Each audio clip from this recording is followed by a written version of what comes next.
บายดี FC ทุกคนเนาะมื้อนี้เฮาออกมาอ่าสสำรวจอยู่เขตบ้านหินกองเนาะแบบก็สำรวจอันนี้ไปนำเนาะนี่เป็นเฮ็ดทางอยู่ทีมงานโครงการของบ้านเนาะเพิ่นได้เฮ็ดทางคักแน่เนาะคือ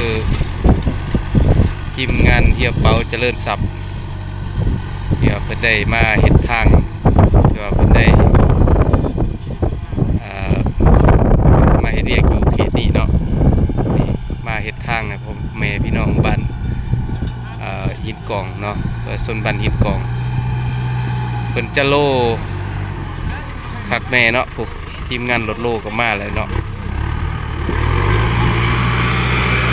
ทั้งโลทั้งเกตเลยเนาะเพื่อเฮ็ดเส้นทางใส่สะดวกในยามฤดูฝนเนาะเพื่อพ่อแม่ประชาชนเที่ยวไปมาหาสู่กันระหว่างบ้านต่อบ้านเนาะนี่โตมาแล้วตรงนี้ไถยุกปากคล้องขึ้นเนาะ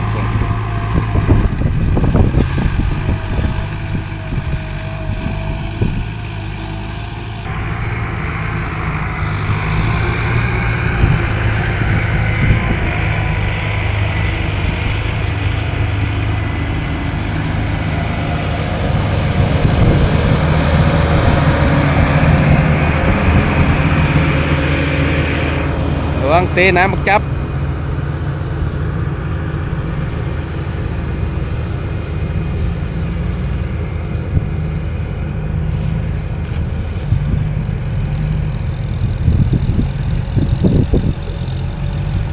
ือเพิ่นจะใส่รถเกตอีกเนาะหรือว่าโล่ให้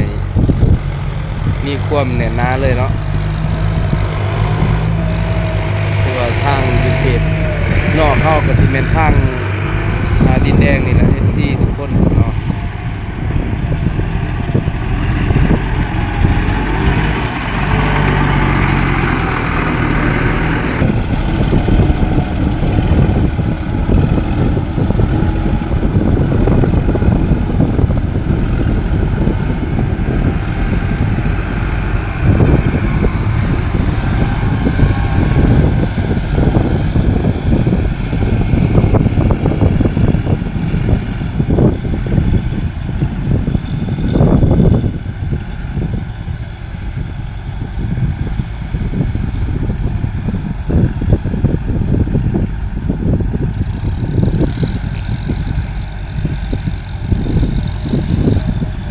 แต่ก่อนมันจะเป็นเส้นทางห้อมเด้อ FC ทุกคนเนาะอยู่ในนี้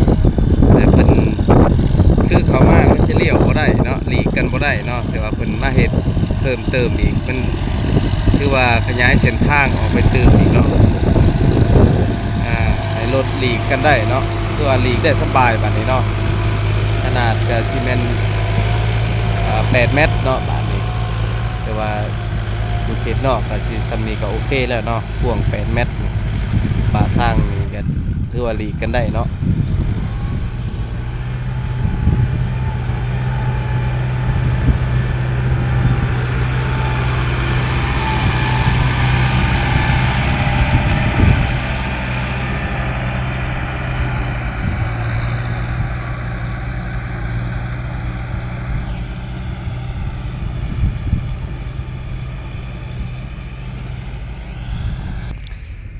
เส้นตัวนี้ก็สิแม่นเบื้องนี้ก็สิเข้าไปหาบ้านนั่นแหละเข้าไปหาบ้านหินกองไปทางนี้เนาะ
ว่าทางเลย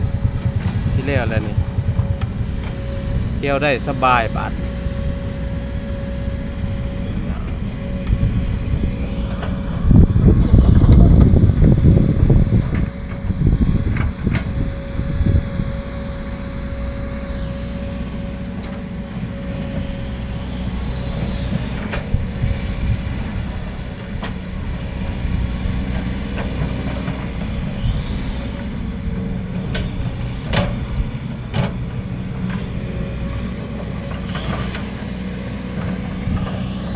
เส้นทางบ้านหินกองเด้อ FC ทุกคนเลยเนี่ย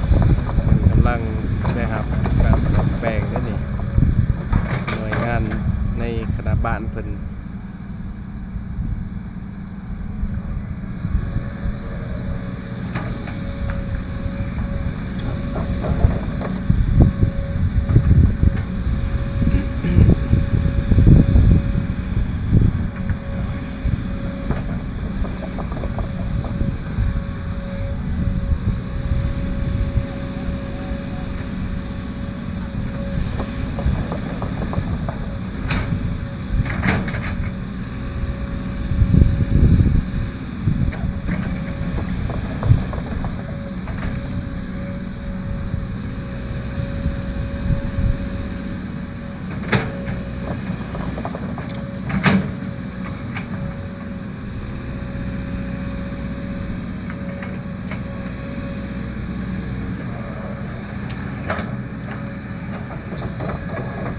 บ๊ายบาย FC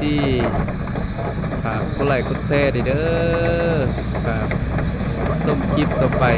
เป็นกำลังใจในการคลิปต่อไปเนาะขอบใจบ๊ายบาย